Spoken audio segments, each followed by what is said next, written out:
내게 견고한 믿음을 주옵소서. 흔들리지 않는 믿음을 주옵소서. 사람에 대한 믿음도 흔들릴 수 있고 환경도 상황도 그 어떤 것도 다 흔들릴 수는 있어도 결코 흔들리지 않는 믿음을 내게 허락하여 주시옵소서. 주님을 향한 분명한 믿음이 있으면 그 믿음 위에 기둥이 세워지고 건물이 세워지고 열매 맺게 하신 줄 믿사오니 하나님 그 믿음을 내게 허락하여 주시옵소서. 이래서 흔들리고 저래서 흔들리는 것이 상황일 수도 내 마음일 수도 있지만 그럼에도 내 믿음은 흔들리지 않게 하여 주시옵소서. 이 확신을 위한 상황도 만들어 주시고 그 확신을 위한 근거도 허락하여 주시고 그 확신을 위한 모든 상황을 주께서 허락하여 주시사 그 견고한 믿음 가운데 그 모든 것을 다시금 세워가게 하여 주시옵소서. 하나님이 세우실 줄로 믿습니다. 하나님이 견고케 하실 줄로 믿습니다. 그 믿음이 굳건하여 주님 앞에 나가는 소홀함이 없는 자가 되게 하여 주시옵소서.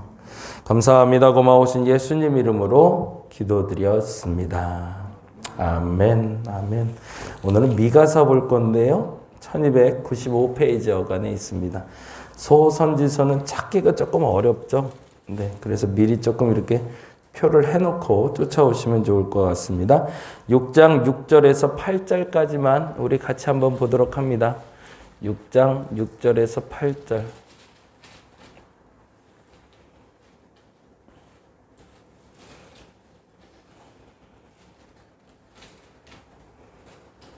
자, 같이 한 목소리로 미가 6장 6절에서 8절입니다. 같이 읽겠습니다. 내가 무엇을 가지고 여호와 앞에 나아가며 높으신 하나님께 경배할까? 내가 번제물로 일련된 송아지를 가지고 그 앞에 나아갈까? 여호와께서 천천의 숫 양이나 만만의 강물 같은 기름을 기뻐하실까? 내 허물을 위하여 내 마다들을 내 영혼의 죄로 말미암아 내 몸의 열매를 드릴까? 사람아, 주께서 선한 것이 무엇임을 내게 보이셨나니 여호와께서 내게 구하시는 것은 오직 정의를 행하며 인자를 사랑하며 겸손하게 내 하나님과 함께 행하는 것이 아니냐. 아멘, 아멘. 오늘은 미가서 보려고 하는데요. 미가는 이사야 시대, 정확히는 호세아 시대 그리고 아모스 시대에 함께 활동했던 선지자이기도 합니다. 호세아와 아모스 시대에 타락한 북이스라엘을 바라보고 그리고 남유다의 그 멸망의 초짐이 보일 때라고 할까요? 그때에 활동한 선지자로 보시면 좋을 것 같고요. 여로보암 2세 때 이렇게 해놓으시면 훨씬 더 편하실 것 같습니다. 유다 왕들 요담, 아하스, 히스기야 시대에 활동했던 선지자로 알려져 있는데요. 1장부터 7장까지는 크게 세 묶음으로 엮어 볼 수 있을 것 같아요. 1장에서 3장까지가 심판에 대한 이야기라면 1장부터 3장까지가 심판. 1장에다 표시해 놓으시면 좋겠죠. 그리고 4장부터 5장이 회복. 그리고 6장부터 7장까지가 회개. 이렇게 크게 세 묶음으로 연결해 놓으시면 좋을 것 같습니다. 그러면 하나님이 심판하시는 이유, 하나님이 강림하시는 이유에 대해서 1장에서 3장에 나오게 되겠죠. 1장 2절에 보면 이렇게 되어 있습니다. 1장 2절, 3절 같이 한번 읽어볼까요? 백성들아 너희는 다 들을지어다. 땅과 거기에 있는 모든 것들아 자세히 들을지어다. 주 여호와께서 너희에게 대하여 증언하실 때 곧 주께서 성전에서 그리하실 것이라. 그리고 뭐라고 되어 있죠? 여호와께서 그의 처소에서 나오시고 강림하사 땅의 높은 곳을 밟으실 것이라. 거기다 줄쳐 놓을게요. 하나님이 처소에서 나오신 이유가 뭘까? 그 이유에 대해서 이렇게 표현하고 있죠. 땅의 높은 곳을 밟을 거라고. 굉장히 상징적인 언어죠. 그렇죠? 인간의 교만을 밟고 그 위에 서실 거라는 거죠. 하나님이. 그러면은 나오신 이유는 분명해지는 거죠. 인간의 교만을 밟고 섰다는 얘기는 심판이죠. 근데 그 심판의 이유에 대해서 이렇게 얘기합니다. 3장으로 가보죠. 3장 5절에서 8절인데요. 사실은 3장 2절부터 그들의 잘못에 대해서 이야기하는데 2절 먼저 보죠. 실제적인 잘못은 다음과 같이 이야기합니다. 2절 말씀입니다. 너희가 선을 미워하고 악을 기뻐하며 뭐라고 되어 있어요? 내 백성의 가죽을 벗기고 그 뼈에서 살을 뜯어 그들의 살을 먹으며 그 가죽을 벗기며 그 뼈를 꺾어 다지기를 냄비와 속 가운데 담을 고기처럼 하는도다. 어떻게 한다는 걸까요? 상징 언어죠. 그대로 정말 했다는 게 아니라 사람을 잡아다가 그 백성들이 가죽 벗겨서 살을 뜯어서 살을 먹고 가죽 벗긴 다음에 그 뼈를 꺾어서 다져서 냄비와 솥에다 넣었다는 얘기가 아니라 어떻게 했다는 거예요? 백성들을 끝까지 착취했다는 거죠. 정말 피까지 빨아먹었다는 표현 쓰는 것처럼 가난한 사람들, 억눌린 사람들, 그리고 돌봐야 되는 사람들에 대해서 그냥 이렇게 겉옷 하나 뺏고 마는 게 아니라 겉옷부터 시작해서 뼈까지 발라먹었다는 얘기죠. 그러니까 아예 그 가난에서 일어나지 못할 만큼 백성들을 피폐하게 만들었고 그들을 억압했던 것, 그것이 죄다라고 이야기하고요. 그러니까 하나님의 심판의 이유입니다. 가난한 자들이 설 자리를 없게 만들어준 거죠. 그리고 또 하나 이렇게 표현하고 있습니다. 5절 말씀인데요. 내 백성을 유혹하는 선지자들은 뭐라고 되어 있어요? 이에 물 것이 있으면 평강을 외치나 그 입에 무엇을 채워주지 아니하는 자에겐 전쟁을 준비하는다. 참 미가가 재밌는 비유를 표현하죠. 가난한 자들에게는 피까지 빨아먹는다는 표현을 쓰고 선지자들은 입을 벌리는 이유가 있다는 거죠. 그건 뭐죠? 하나님의 축복을 말하는 이유가 있다는 겁니다. 어쩔 때 나에게 이득이 되면. 그리고 이득이 안 되면 그에게는 아무것도 안 해주는. 그리고 심지어는 전쟁을. 그러니 심판이 안 올 수 있겠는가? 심판의 조짐을 얘기하는 거죠. 무엇인가 하나님의 성소에 서서 움직일라 치면 그리고 그 높은 곳을 밟고 움직이는 이유는 이 두 가지가 될 것이다라는 거죠. 첫 번째는 가난한 자들이 서지 못하게 하는 것, 약한 자들이 서지 못하게 하는 것. 두 번째는 선지자들이 그 입에 이득을 취하지 않으면 움직이지 않는 것. 그것이 죄가 될 것이고 그 죄의 결과를 얻게 될 것이라는 거죠. 교회가 역시 하나님의 심판대에 서게 되는 동기도 이렇게 되겠죠. 교회가 가난한 사람들을 돌보지 아니하고 돌봐야 될 사람들을 돌보지 않으면 하나님이 일어서실 거라는 겁니다.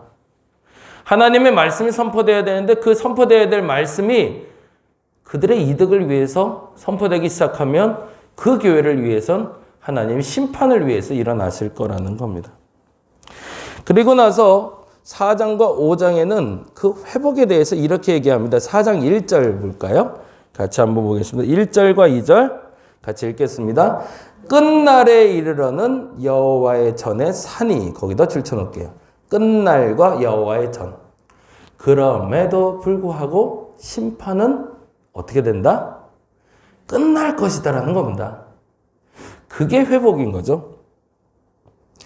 하나님의 회복을 말할 때 그 회복은 우리의 죄에 대한 대가가 끝날 때가 있다.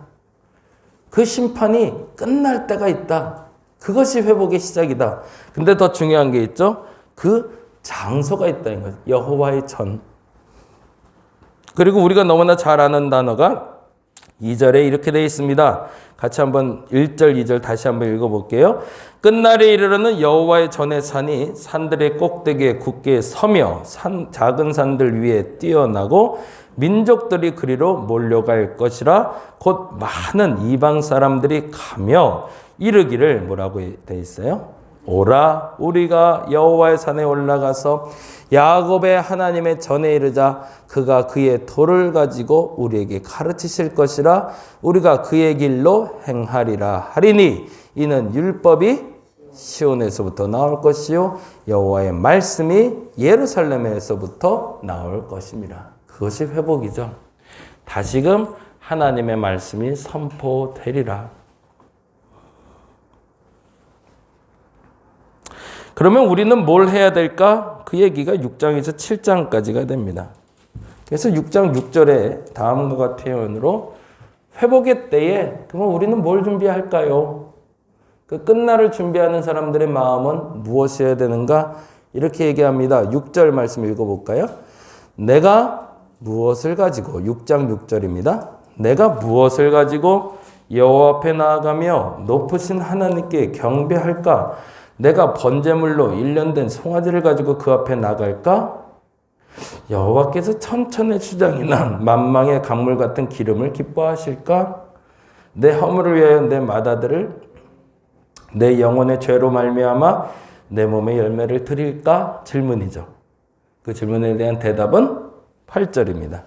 읽어볼까요? 사람아, 주께서 선한 것이 무엇임을 내게 보이셨나니 여호와께서 내게 구하시는 것은 뭐래요? 오직 정의를 행하며 인자를 사랑하며 겸손하게 내 하나님과 함께 행하는 것이 아니냐. 거기다 줄쳐놓을게요.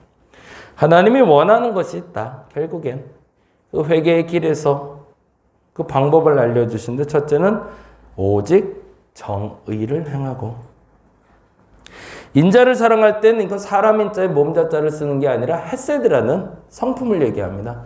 하나님의 성품을 사랑하고, 사람들에게는 정의를 행하고 하나님의 성품을 사랑하고, 그리고 하나님과 함께하는 것, 그것이 회개의 방법이다라는 거죠. 그리고 이렇게 얘기합니다. 9절 말씀 볼까요? 읽어봅니다. 여호와께서 성읍을 향하여 외쳐 부르시나니 뭐래요? 지혜는 주의 이름을 경외함이니라. 근거를 찾으라는 거죠. 거기다 줄쳐놓을게요.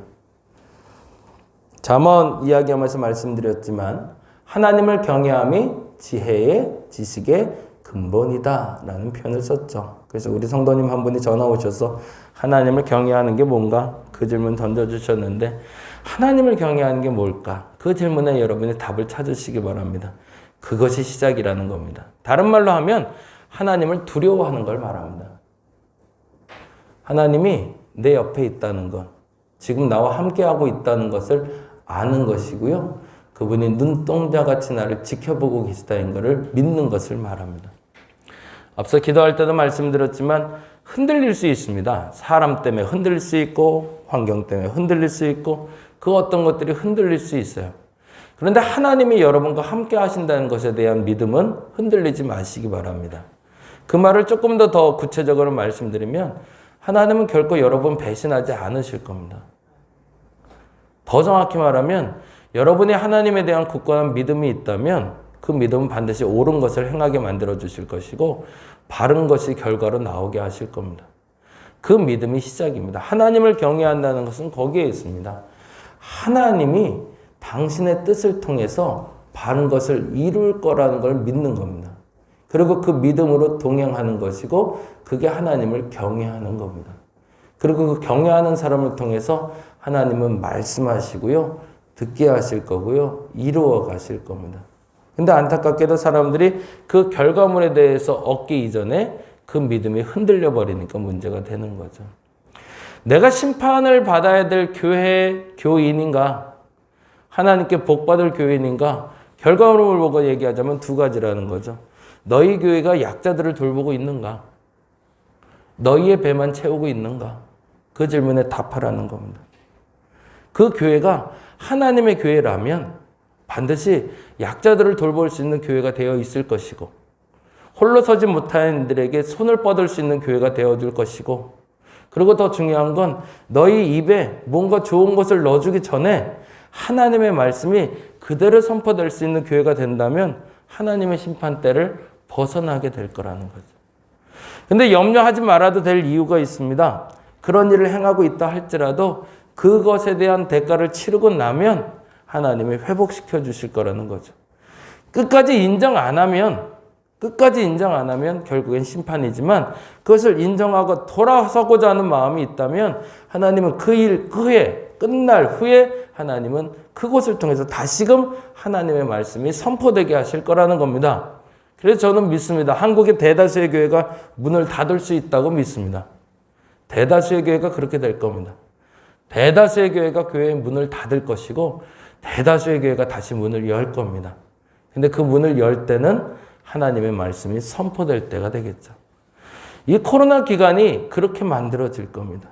엊그제 인쇄소 사장님하고 얘기했는데 인쇄물 때문에 통화하다가 엉뚱한 얘기했는데 아유 목사님 속상해 죽겠어요 그러더라고요. 왜요? 그랬더니만 인쇄소 주변에 모텔이 있어요. 그 인쇄소가 거기에 조금 저렴해서 이제 거기다가 자리를 얻었나 봐요. 근데 그 주변에 모텔가가 있는데 목사님은 작년 한 해 동안 사장님들이 차를 다 바꿨어요 그러는 거예요. 호황이래요, 호황. 숙박업소들이 아주.